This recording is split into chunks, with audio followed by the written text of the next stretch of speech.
عزت کا قرض، زندگی پہلو پر لکھی جانے والی بہت اہم تحریر آپ سب کے لیے، اسپیشلی آج کے نوجوان لڑکوں کے نام۔ ماں مجھے اور نہیں پڑھنا، بس مجھے اب بالکل بھی یونی نہیں جانا۔ ارے بیٹا تم پاگل تو نہیں ہو گئی ہو؟ تمہارا آخری سیمسٹر چل رہا ہے، کتنی مشکل سے تمہارے ابا نے محنت مزدوری کر کے تمہارے اب تک کے اخراجات اٹھائے، اور اب آ کے تم ضد پر آ گئی کہ مجھے اب نہیں پڑھنا۔ آخر ایسی بات کیا ہوئی ہے؟ کچھ بات بھی بتاؤ، بس ایک ہی رٹ لگا رکھی کہ نہیں پڑھنا۔ ہاں مجھے نہیں پڑھنا تو بس نہیں پڑھنا، مگر نہ پڑھنے کی وجہ بھی تو ہوگی۔ اس وقت تمہارے ابا کی کتنی منتیں کر کے تمہارا داخلہ بجوایا تھا، اس وقت تمہاری ضد تھی مجھے آگے پڑھنا ہے، اور اب جب آخری سیمسٹر آ پہنچا تو پڑھائی چھوڑنے لگی، اور اچھا خاصا تو پڑھ رہی تھی، آج ایک دم تمہیں کیا ہو گیا ہے؟ استادوں نے تو نہیں کچھ کہا؟ نہیں انہوں نے کچھ بھی نہیں کہا، بس میرا پڑھائی سے دل اکتا گیا ہے۔ لو اب آخری تو سیمسٹر ہے، ماں پلیز اب مجھے مجبور مت کریں، آؤ بیٹا اطمینان سے بات کرتے ہیں۔ آخر ایسی کیا بات ہے جو آج اتنی سہمی سہمی لگ رہی ہو؟ مگر آسماں کے ساتھ جو پیش آیا وہ ماں کو بھی بتانے سے ڈر رہی تھی، وہ بتانے سے گھبرا رہی تھی، مگر ماں کے اصرار پر اسے وجہ بتانی ہی پڑی۔ وہ ماں وہ آج جب بتانے سے پہلے اس کی آنکھوں سے آنسو ٹپکنے لگے۔ میرا پتر گھبرا کیوں رہی ہے؟ بتاؤ نا کیا ہوا؟ وہ ماں آج جب میں یونی سے واپس آ رہی تو کچھ لڑکوں نے، آسماں کی زبان ایک بار پھر خاموش ہو گئی، ایک بار پھر کچھ نہ بتا سکی۔ اب ماں کا چہرہ بھی پریشانی کے آثار دکھانے لگا۔ میرا پتر رو مت، کیا کہا لڑکوں نے مجھے بتاؤ، میں خود جا کے ان کی خبر لوں گی۔ ترسیہ اپنی بیٹی کے قریب بیٹھے ہوئے اس کا ہاتھ تھام کر اسے حوصلہ دینے کی کوشش کی۔ آسماں ایک بار پھر اپنی بات کو آگے بڑھانے لگی۔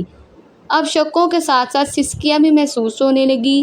وہ ماں جب میں یونی سے نکلی تو کچھ لڑکوں نے میری عزت، آسماں کی زبان ایک بار پھر کچھ نہ بول سکی۔ اس بار آسماں ماں کے سینے سے لگ کے زور و قطار رونے لگی۔ عزت لفظ سنتے ہی ترسیہ کے چہرے کا رنگ بھی اڑ گیا۔ وہ گھبرا کے پوچھنے لگی، آسماں کیا کہا لڑکوں نے؟ تم آگے کچھ بولتی کیوں نہیں ہو؟ جو بات ہے وہ ساری مجھے بتاؤ، تمہیں کچھ نہیں ہوگا، گھبراؤ مت۔ ترسیہ نے ایک بار پھر حوصلہ دینے کی کوشش کی۔ آسماں تم ساری بات بتاؤ، کیا کہا آوارہ کتوں نے؟ آسماں کچھ نہ بول سکی۔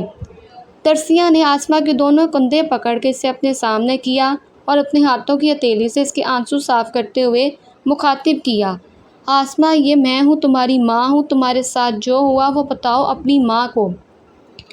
آسماں نے ایک بار پھر اپنی شرمناک آپ بیتی بتانے کے لیے خود کو تیار کیا۔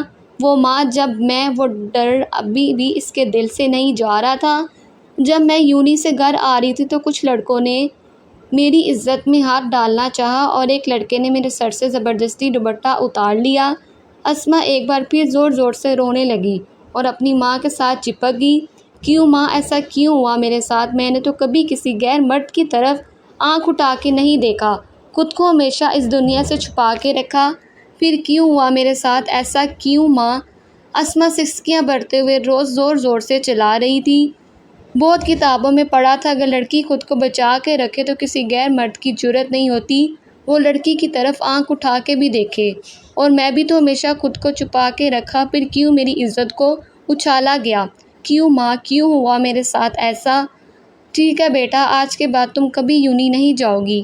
میں اور تمہارے ابا نے یونی میں ایڈمیشن لینے سے اس وقت بھی روکا تھا، مگر تمہاری ضد تھی کہ محلے کی لڑکیاں جتنا پڑھنا چاہتی ہوں، مگر اب جو پڑھ لیا ہے وہ بھی بہت ہے، اور اگر تم بالکل بھی ان پڑھ ہوتی تو میں بھی معاشرے میں جی لیتی، مگر ہماری بیٹی بے عزت ہو کے گھر آئے، ہمیں معاشرے کو دکھانے کے لیے ایسی ڈگریاں نہیں چاہیے۔ تمہارے ابا شام کو آتے ہیں تو میں انہیں بھی بتاؤں گی کہ آسماں کل سے یونی نہیں جائے گی، اور آسماں ہمیں فخر ہے کہ ہمیں اللہ نے آسماں جیسی نیک پاک بیٹی عطا کی ہے۔ ماں مجھے ابو پھر یونی نہیں بھیجیں گے نا؟ آسماں کے دل سے ابھی بھی ان جنگلی درندوں کا خوف نہیں جا رہا تھا۔ ہاں ہاں پتر، نہیں بھیجیں گے، ابھی اندر کا ڈر دور کرو اور جا کے کھانا کھا لو۔ شام ہوتے ہی آسماں کے ابا کام سے گھر آ گئے۔ وہ روز آتے ہی پہلے آسماں کے پاس جاتے۔ آج جب آسماں کے روم میں گئے تو وہ بیچاری ابھی بھی پلنگ پر لیٹی سسکیاں بھر رہی تھی۔ نذیر احمد دیکھتے ہی گھبرا گئے اور میرا پتر کیا ہوا ہے، رو کیوں رہی ہو؟ میں بتاتی ہوں، آسماں کیوں رو رہی ہے، پیچھے سے ترسیہ کی آواز سنائی دی۔ ترسیہ اسما کے ابا کو دوسرے کمرے میں لے گئی اور بتایا کہ کل سے اسما یونی نہیں جائے گی۔ مگر ہوا کیا ہے، آج آپ دونوں اتنی گھبرائی ہوئی کیوں ہو؟ ترسیہ نے ساری بات نذیر احمد کو بتا دی۔ یہ سنتے ہی نذیر احمد ساری بات سمجھ گئے۔ وہ اپنا ندامت بڑا چہرہ لیے اسما کے کمرے میں گئے۔ اسما ابھی بھی پلنگ پہ لیٹی رو رہی، بیٹی مجھے معاف کر دو، پلیز خدا کے لیے مجھے معاف کر دو۔ نذیر احمد نیچے فرش پہ بیٹھے ہاتھ جوڑے اسما سے معافی مانگ رہے تھے۔ ابا یہ اب کیا کر رہے ہیں؟ اسما ایک دم اٹھی اور بابا کے ہاتھوں کو پکڑ کر چومنے لگی۔ بیٹی یہ ہاتھ آپ کے پیار کے قابل نہیں ہیں، آپ کے بہت بڑے مجرم ہیں، میں خود آپ کا بہت بڑا مجرم ہوں، مجھے معاف کر دو۔ ابا آپ ہوش میں تو ہیں، ایسا کیوں کر رہے ہیں؟ مجھے شرمندہ نہ کریں آپ۔ ہاں بیٹا آج ہی تو ہوش آئی ہے، میں آپ کو شرمندہ نہیں کر رہا، میں خود تم سے شرمندہ ہوں۔ ابا پلیز آپ ایسا نہ بولیں، اور بیٹی اب بھی تم پڑھنے جاؤ گی، اب بے درک ہو کر پڑھنے جاؤ گی، کوئی تمہاری طرف آنکھ اٹھا کے بھی نہیں دیکھے گا۔ ابا پلیز یہ ظلم نہ کریں مجھ پہ، میں اب کبھی گھر سے باہر قدم بھی نہیں رکھوں گی۔ بیٹا کہا نا اب کوئی تمہاری طرف آنکھ اٹھا کے بھی نہیں دیکھے گا، بھروسہ رکھو اپنے ابا پہ۔ مگر ابا آپ اتنی طاقت نہیں رکھتے کہ کسی کو روک لیں۔ ہاں میں اتنی طاقت نہیں رکھتا، مگر وہ اوپر والا بہت طاقت رکھتا ہے، وہ تمہاری عزت کی حفاظت کرے گا۔ وہ تو پہلے بھی میرے ساتھ ہی ہوتا تھا، مگر پھر کیوں ہونے دیا ایسا میرے ساتھ؟ بیٹا وہ اوپر والا بہت بے نیاز ہے، اس نے ہی میرا قرض مجھے واپس لوٹایا ہے جو میں بھول چکا تھا، مگر وہ نہیں بولا۔ ترسیہ اور اسما دونوں چونک گئی۔ کیا مطلب ہے آپ کا ابا؟ بیٹا جب میں 21 سال کا تھا اور اسکول پڑھتا تھا تب یہ قرض میں نے اٹھایا تھا، میں نے بھی ایک لڑکی کا کسی کی بیٹی کا دوپٹہ اتارا تھا، تب تو میری شادی بھی نہیں ہوئی۔ آج اس بات کو 30 سال ہو گئے ہیں، اتنے سالوں بعد بھی اوپر والے نے میرا قرض یاد رکھا، اور میں نے صرف یہ ایک قرض ہی اٹھایا تھا جو آج مجھے واپس مل چکا ہے۔ اب اس کے بعد وہ خود تمہاری حفاظت کرے گا۔ اس کے بعد اگلے سیمسٹر تک اسما روز یونی جاتی رہی، مگر پھر کبھی کسی نے اس کی طرف آنکھ اٹھا کے نہیں دیکھا۔ یہ تحریر لکھنے کا مقصد آپ سب بھائیوں کو ایک خاموش پیغام دینا تھا۔